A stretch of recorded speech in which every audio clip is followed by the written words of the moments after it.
Join us on this thought-provoking journey as we unravel the hidden controversies surrounding King Solomon.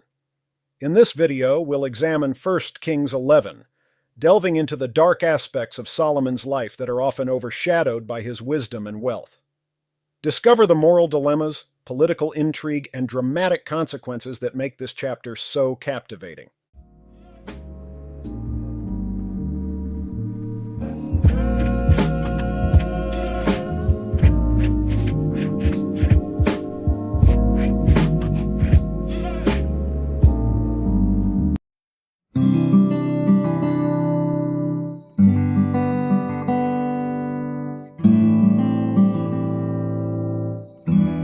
Welcome, ladies and gentlemen, to our intriguing journey into the depths of history. Today we venture into the controversial narrative of King Solomon, focusing on the enigmatic 1 Kings 11. Join us as we explore the dark side of this iconic biblical figure and unravel the secrets hidden within. Ladies and gentlemen, I welcome you to this immersive dive into the life of King Solomon, the wisest and wealthiest ruler of ancient Israel. Known for his construction of the Grand Temple in Jerusalem and his reputation as a man of unmatched wisdom, Solomon's reign was indeed glorious. But behind this glittering facade lies a tale of caution and moral complexity. In the book of 1 Kings 11, King Solomon's story takes an unexpected turn. Here we learn about his insatiable desire for women, leading him to engage in marriages with numerous foreign princesses. While political alliances were common during that time, Solomon's choices carried a heavy toll.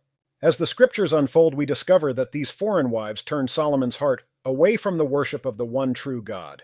They lured him into idolatry, encouraging the king to build altars for the gods of their homelands, contradicting his divine mandate. The consequences of Solomon's actions were severe, not only for himself, but for the entire nation of Israel. God appeared to Solomon and warned that because of his disobedience, the kingdom would be torn apart, resulting in political turmoil and strife that would last for generations. And true to God's warning, after Solomon's death, Israel indeed fell into division. The once mighty nation was divided into the northern kingdom of Israel and the southern kingdom of Judah, leading to centuries of conflicts and ultimately their downfall. But let us not judge Solomon solely by his failings. Despite his choices, King Solomon's reign also brought prosperity, stability, and knowledge to the people of Israel. His legacy lives on through the timeless wisdom found in the book of Proverbs and Ecclesiastes. As we conclude our journey through the dark side of King Solomon, we are reminded that even the greatest among us are not exempt from mistakes, and the consequences of our actions can echo through generations. Lorem ipsum.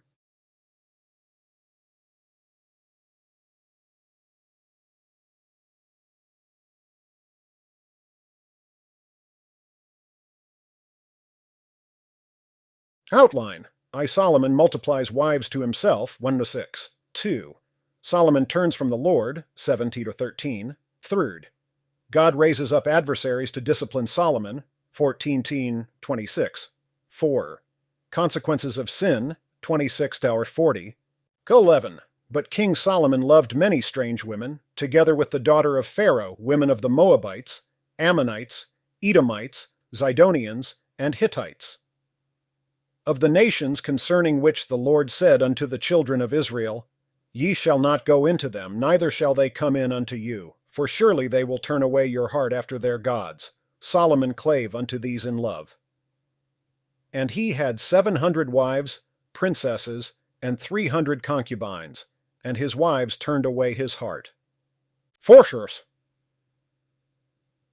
For it came to pass, when Solomon was old, that his wives turned away his heart after other gods, and his heart was not perfect with the Lord his God, as was the heart of David his father.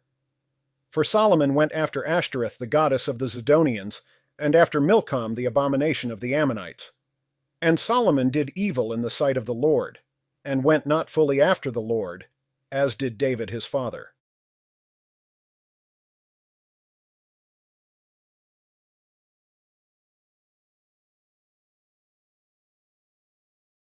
One, what is the problem we see in verse 1? 2. What may have attracted Solomon to these women? 3. Why may Solomon have persisted in chasing after them even though he knew it was against God's commands? Do you think Solomon intended to turn away from God? Then how did it happen? What was the result of marrying all of these foreign women? What does this teach us about God? What does this teach us about people?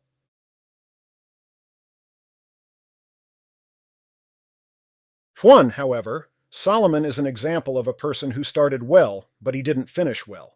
He was extremely wise. Solomon wrote much of Proverbs, Ecclesiastes, and Song of Solomon. In the book of Proverbs, he warns his son again and again about going after women. See, for example, Proverbs 6-7.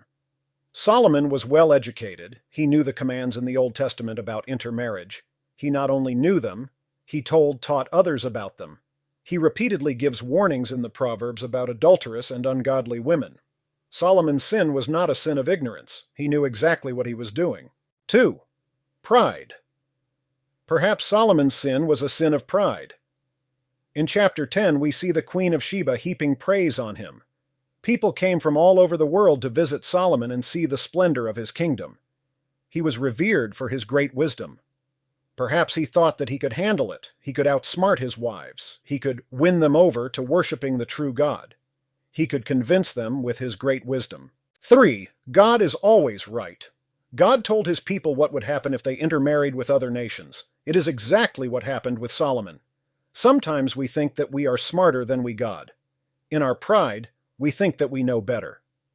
That would never happen to me.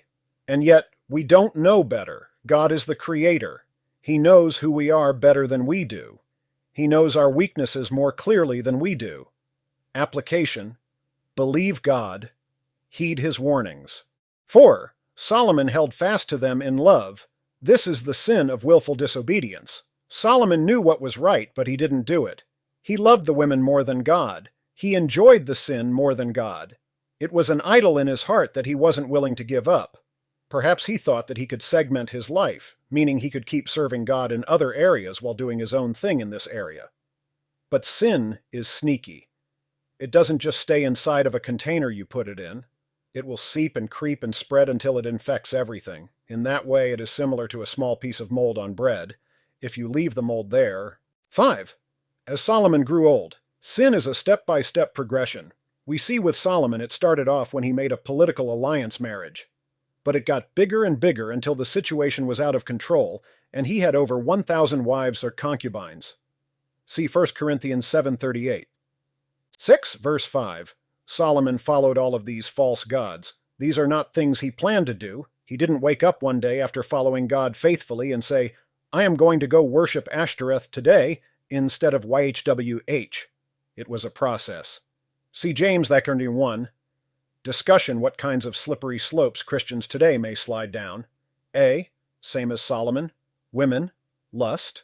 B. Stop reading the Bible little by little. C. Stop going to fellowship little by little. D. Drinking. Bars. E. Laziness at work. F. Marriage relationship problems. Almost any sin can be like this. How can we keep our heart from turning away from God? Peter 5:8. Be sober-minded. Be watchful. Your adversary the devil prowls around like a roaring lion, seeking someone to devour. Then did Solomon build an high place for Chemosh, the abomination of Moab, in the hill that is before Jerusalem, and for Molech, the abomination of the children of Ammon. And likewise did he for all his strange wives, which burnt incense and sacrificed unto their gods. And the Lord was angry with Solomon, because his heart was turned from the Lord God of Israel, which had appeared unto him twice. 10. And had commanded him concerning this thing, that he should not go after other gods, but he kept not that which the Lord commanded. Bin. Wherefore the Lord said unto Solomon, Forasmuch as this is done of thee, and thou hast not kept my covenant and my statutes which I have commanded thee, I will surely rend the kingdom from thee, and will give it to thy servant. 12. Notwithstanding in thy days I will not do it for David thy father's sake, but I will rend it out of the hand of thy son. 13. Howbeit I will not rend away all the kingdom, but will give one tribe to thy son for David my servant's sake, and for Jerusalem's sake which I have chosen. Psalms 7:8. Solomon's sin kept getting worse and worse. He not only married these women, then he worshipped their gods, then he built their gods. This influenced all the people of Israel to worship these gods, which many did for hundreds of years after this. We see sin spreading from one person to another, corrupting first one and then a nation. You see, you can't put a lid on sin, you can't contain it. The only hope is to get rid of it completely. 2. God's response. God was angry with Solomon. He was angry because Solomon directly disobeyed his commands. Discuss the result of Solomon's sin. See 2 Samuel 7, God's covenant with David. Solomon had broken the covenant and his people would face the consequences. 14. And the Lord stirred up an adversary unto Solomon, Hadad the Edomite. He was of the king's seed in Edom. 15.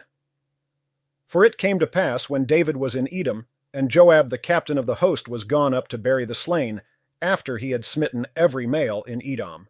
For 6 months did Joab remain there with all Israel, until he had cut off every male in Edom. That Hadad fled, he and certain Edomites of his father's servants with him, to go into Egypt, Hadad being yet a little child. 18. And they arose out of Midian, and came to Paran. And they took men with them out of Paran, and they came to Egypt, unto Pharaoh king of Egypt, which gave him an house, and appointed him victuals, and gave him land. 19. And Hadad found great favor in the sight of Pharaoh, so that he gave him to wife the sister of his own wife, the sister of Tahpenes the queen. 20. And the sister of Tahpenes bare him Genubath his son, whom Tahpenes weaned in Pharaoh's house. And Genubath was in Pharaoh's household among the sons of Pharaoh. 21. And when Hadad heard in Egypt that David slept with his fathers, and that Joab the captain of the host was dead, Hadad said to Pharaoh, Let me depart, that I may go to mine own country. 22. Then Pharaoh said unto him, But what hast thou lacked with me, that behold thou seekest to go to thine own country? And he answered, Nothing, howbeit let me go in any wise. 23. And God stirred him up another adversary, Rezon the son of Eliada, which fled from his lord Hadadezer king of Zobah. 21. And when Hadad heard in Egypt that David slept with his fathers, and that Joab the captain of the host was dead, Hadad said to Pharaoh, Let me depart, that I may go to mine own country. 22. Then Pharaoh said unto him, But what hast thou lacked with me, that behold thou seekest to go to thine own country? And he answered, Nothing, howbeit let me go in any wise. 23. And God stirred him up another adversary, Rezon the son of Eliada, which fled from his lord Hadadezer king of Zobah.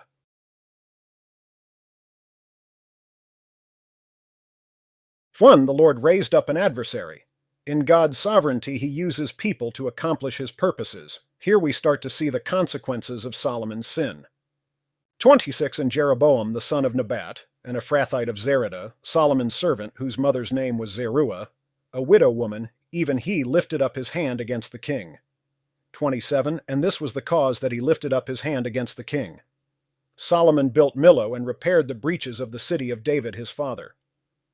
And the man Jeroboam was a mighty man of valor, and Solomon, seeing the young man that he was industrious, he made him ruler over all the charge of the house of Joseph. 29. And it came to pass at that time when Jeroboam went out of Jerusalem, that the prophet Ahijah the Shilonite found him in the way, and he had clad himself with a new garment, and they two were alone in the field. 30. And Ahijah caught the new garment that was on him, and rent it in 12 pieces. 31. And he said to Jeroboam, Take thee 10 pieces, for thus saith the Lord, the God of Israel, Behold, I will rend the kingdom out of the hand of Solomon, and will give 10 tribes to thee. 32. But he shall have 1 tribe for my servant David's sake and for Jerusalem's sake, the city which I have chosen out of all the tribes of Israel. 33. Because that they have forsaken me, and have worshipped Ashtoreth, the goddess of the Zidonians, Chemosh, the god of the Moabites, and Milcom, the god of the children of Ammon, and have not walked in my ways, to do that which is right in mine eyes, and to keep my statutes and my judgments, as did David his father.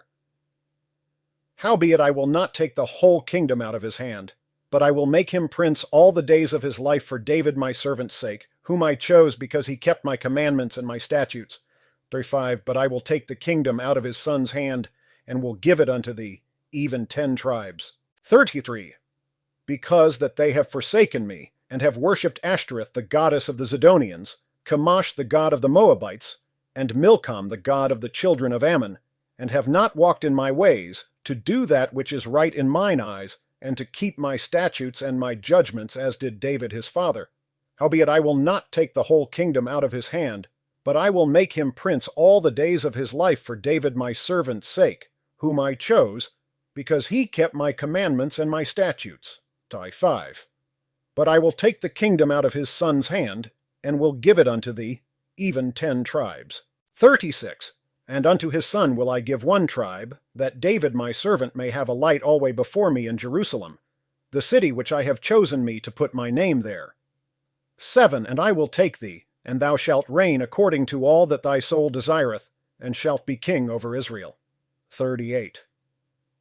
And it shall be, if thou wilt hearken unto all that I command thee, and wilt walk in my ways, and do that is right in my sight, to keep my statutes and my commandments, as David my servant did, that I will be with thee, and build thee a sure house as I built for David, and will give Israel unto thee.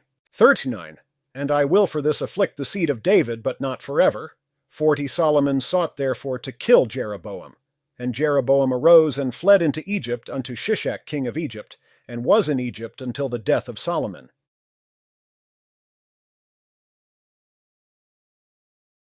Discussion questions. 1. What are the consequences of Solomon's sin? 2. How does this teach us of God's nature? 3. How is the grace of God seen in these verses? If we want to help you study the Bible, obey the Bible, and teach the Bible to others. Join us next time as we delve into the rich tapestry of history, exploring the untold stories that shape our world. Until then, remember, the unfolding of history often reveals hidden complexities, and it is in understanding these complexities that we gain a deeper appreciation for our past.